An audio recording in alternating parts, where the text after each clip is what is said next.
Grace and peace, family. We're going to talk about signs and wonders. I know Jesus said, blessed are those who have not seen and believe. Remember, God showed up mightily for the children of Israel in the Old Testament. He was very present. He was ever present. You ask yourself a question like, how does he free you from slavery, out of bondage for 400 years? Not only do you leave with your life and your family and your herds and your cattle, your livestock, but now you're leaving with gold. Like, God just confounded the mind of the Egyptians to give them gold. Like, God is so amazing. Actually, God has a sense of humor. You've been crying out to him for 400 years and now you're leaving. But now you're not just leaving, you're leaving with riches. People who escape out of bondage, they escape with the rags that are on their back. You're running, you're probably beat up, bleeding, and you're escaping from something that had you in bondage.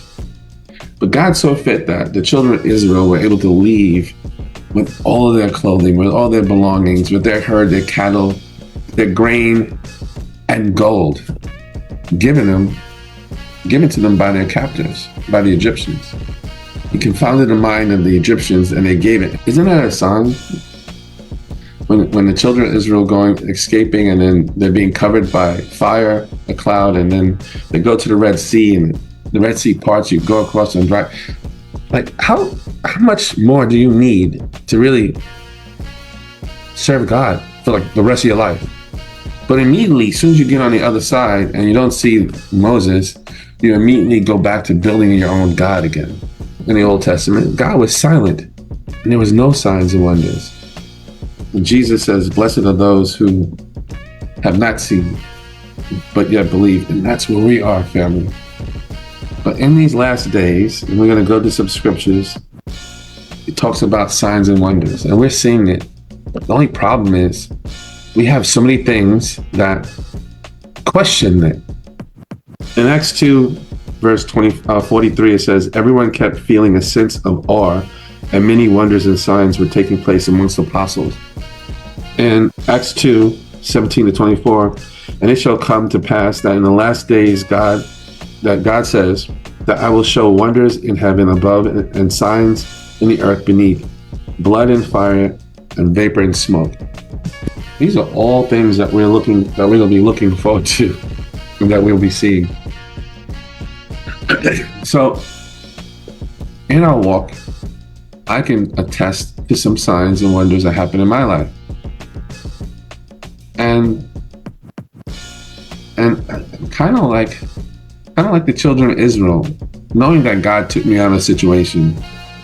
And I just said to you, wouldn't you not do the things or go back to a reprobate mind or return to the weak and beggarly elements like dogs do after you've been delivered from the hand of the devil, after you've been saved, after you've seen signs and wonders? And I've seen signs and wonders in my life, but yet why do we always go back? Let's just think about the miracles that you've seen in your life. I'm sure you've seen the hand of God. And in this platform, amongst our family here, we've seen the hand of God working Marine's life. We were present for that. So when you start seeing these signs and wonders, know that one, the end times are coming. That's because that's what's going to be prevalent. But two, it should be something that keeps you steadfast on the right path, giving God the glory and honor for those things. Just for a moment, just think about how God blessed you, how God made a way for you when there was really no way, how God protected you from those things seen and unseen.